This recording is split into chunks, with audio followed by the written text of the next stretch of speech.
उपवासात कोणाला साबुदाणा, शेंगदाणा, बटाटा किंवा तेलकट खाऊन जड वाटत असेल तर हे पौष्टिक उपवासाचे मोदक नक्की नक्की बनवून बघा. एवढं मऊसूत होतात की वयस्कर मंडळीसुद्धा सहज खाऊ शकतात. चवीला तर एकदम भारी. त्यासाठी इथे मी विकतचं भगर किंवा वरईचं पीठ घेतलं आहे. तुम्ही घरीच भगर जरा गरम करून मिक्सरला वाटून घेतली तरी चालेल. फक्त पीठ एकदम बारीक असायला हवं.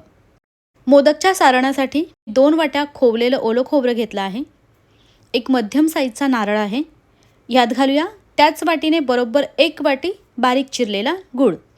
गूळ बारीक चिरून वाटी जरा गच्च भरून घ्यायची. 1 चमचा साजूक तूप घालून सारण शिजवून घेते. मंद गॅसवर हे सतत मिक्स करत राहायचं. गूळ बारीकच चिरून घ्यायचा म्हणजे सारण पटकन तयार होतं. ह्यात तुम्ही आवडीनुसार 2-3 काजू, 2-3 बदाम असं घालू शकता. 4 मिनिटात बघा गूळ वितळलं आहे, त्यामुळे ते थोडंसं पातळ दिसतंय, पण व्यवस्थित शिजलं की ते बरोबर होतं. 5.5 ते 6 मिनिटात सारण बरोबर झालं आहे. एकदम कोरडंही होऊ द्यायचं नाही, जास्त नाही, हलकंसं ओलसर असतानाच गॅस बंद केला. गॅस बंद केल्यानंतर ह्यात पाव चमचा वेलची पावडर घालून पुन्हा मिक्स करून घेते. मोदकसाठीचं सारण तयार आहे. आता उकड बघूयात. उकड काढताना विशेष काळजी घ्यायची. तर इथे मी 2 वाटी पाणी गरम करायला ठेवलं आहे. यात अर्धा चमचा साखर व अर्धा चमचा साजूक तूप घालूया किंवा तेलही घालू शकता. आणि हे पाव चमचा मीठ. थोडीशी साखर घातल्याने मोदकची पारी अगोड न लागता मस्त चवदार लागते. पाण्याला अशी खळखळून उकळी आली की आता गॅस एकदम कमी करून ह्यात घालूया भगरचं पीठ. तर 2 वाटी पाण्यासाठी इथे मी 1.5 वाटी वरईचं पीठ घातलं आहे. एकदम कमी गॅसवर हे मिक्स करून घेते. जेव्हा आपण तांदळाच्या पिठाचे मोदक करतो तेव्हा जेवढं पाणी तेवढंच पीठ वापरतो, पण वरईच्या पिठाला जास्त चिकटपणा नसतो. त्यामुळे 2 वाटी पाणी असेल तर 1.5 वाटीच पीठ घालायचं म्हणजे उकड व्यवस्थित होते. 1.5 वाटी पीठ घालून हे पातळ दिसत असेल तरच गरजेनुसार 1-2 चमचे पीठ यात घालू शकता, पण आपलं हे बरोबर झालं आहे. अगदी महत्त्वाचं म्हणजे वरईचं पीठ एकदम बारीक असावं. व्यवस्थित मिक्स झाल्यानंतर एकदम मंद गॅसवर झाकण देऊन ह्याची एक वाफ काढून घेते. मिक्स करून झाल्यावर 2 मिनटं ही उकड झाकण देऊन मंद गॅसवर शिजवली. त्यानंतर आता गॅस बंद. गॅस बंद केल्यानंतर 10 मिनटं हे असंच झाकून ठेवायचं म्हणजे त्यातील वाफेने पीठ छान शिजतं. 10 मिनटात बघूया पिठाला मस्त वाफ बसली आहे. परातीत काढून गरम असतानाच हे पीठ मळून घेते.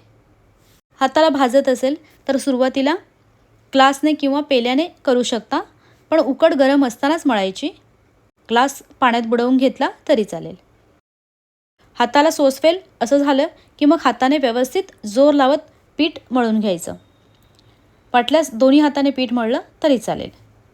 गरज लागेल तसं हात पाण्यात बुडवून घ्यायचा. उकड थंड करून मळायला घेतली तर त्याचा नीट गोळा होत नाही, त्यामुळे गरम असतानाच मळायचं. भगरमध्ये भरपूर पाणी जिरतं, म्हणजे बऱ्याच वेळा मला हात पाण्यात बुडवावा लागला. चांगलं 5 मिनटं हे मळून घेतलं आहे. पीठ मळायला अजून तेल तुपाचा वापर केलेला नाही आहे, ते नंतर करू. अजूनही कोमटच आहे. आता ह्याला 10 मिनटं झाकून ठेवते म्हणजे मोदक बनवायला सोपं पडेल. वाटल्यास मोदक लवकर होण्यासाठी तुम्ही काय करा, आधी उकड काढून झाकून ठेवा. तेवढ्या वेळेत सारण बनवून घ्या म्हणजे मग मोदक कमी वेळेत होतील. 10 मिनटानंतर बघूया. थोडंसं कोमटच आहे. पुन्हा पाण्याच्या हाताने पीठ मळून घेते. पीठ मऊ होईपर्यंत चांगलं मळून घेणं गरजेचं आहे, तेव्हाच मोदक व्यवस्थित होतात. आता शेवटी थोडासा तुपाचा हात घेऊन पीठ पुन्हा मळून घेते. हे ना तांदळाच्या पिठाच्या उकडीप्रमाणे जास्त लवचिक तर होत नाही, पण उकड व्यवस्थित काढली आणि पीठ व्यवस्थित मळून घेतलं की मस्त असं मऊ होतं. असा गोळा करून बघायचा. मऊ आणि प्लेन गोळा झाला पाहिजे. आता आपल्याला मोदक किती मोठा हवा आहे त्याप्रमाणे ह्याचे गोळे करून घेतले. पिठाचे गोळे आठवणीने झाकून ठेवायचे म्हणजे ते कोरडे होणार नाहीत. आपलं सारणही पूर्णपणे थंड झालं आहे.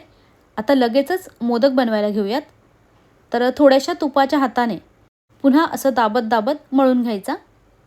हाताने पारी जमली तर करा, नाहीतर जरा लाटून घेतली की सोपं पडतं. लाटताना पिठाला हलकासा तुपाचा हात लावला आहे आणि हलक्या हातानेच लाटायची. कडेकडेने लाटायचं. एकदम पातळही लाटू नका.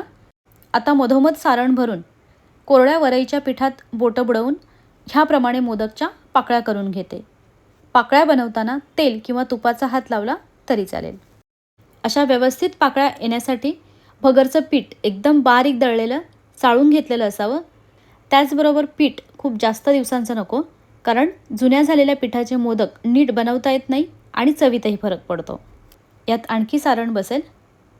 त्यानंतर पाकळ्या न विस्कटता ह्याप्रमाणे एकाच बाजूने मोदक वर उचलत न्यायचा.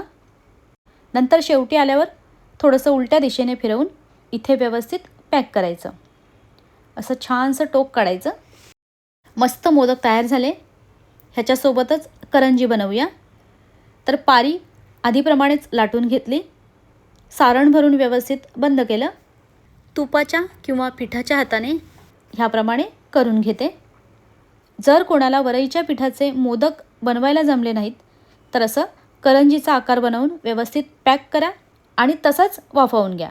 एक मध्यम साईजचा नारळ आणि 200 ग्रॅम वरईचं पीठ, ह्यात मध्यम साईजचे 15 ते 16 मोदक तयार झाले. म्हणजे एकाने 3 मोदक खाल्ले तरी 5 जणांचा उपवासाचा हा फराळ व्यवस्थित होईल. तेल तर अजिबात वापरलं नाही. तूपसुद्धा 2 चमचे. चाळणीला तूप लावून सर्व मोदक ठेवून घेतले. आता मोदक पात्रात पाणी घालून पाण्याला अशी उकळी आली की नेहमीप्रमाणे मोदक वाफवून घ्यायचे. ह्यावर थोडंसं पाणी शिंपडायचं. झाकण ठेवून मोदक 14 ते 15 मिनटं वाफवून घेऊया. 15 मिनटानंतर गॅस बंद केला. पाण्याचा हात लावून बघायचा. हाताला काही चिकटत नाही म्हणजे व्यवस्थित शिजलं आहे. जर हाताला काही चिकटलं तर आणखी 1-2 मिनटं शिजवून घ्यायचं. तर पहिली 5 मिनटं हाय फ्लेम आणि त्यानंतर मिडियम फ्लेमवर हे मोदक वाफवून घेतले. 1-2 मिनटात जरा वाफ गेली की लगेचच काढून घेते. मोदक तळालासुद्धा कुठेही फुटलेले नाही आहेत. हे मोदक ना दिवसभर असेच मऊ राहतात. त्यामुळे तुम्ही प्रवासातही घेऊन जाऊ शकता.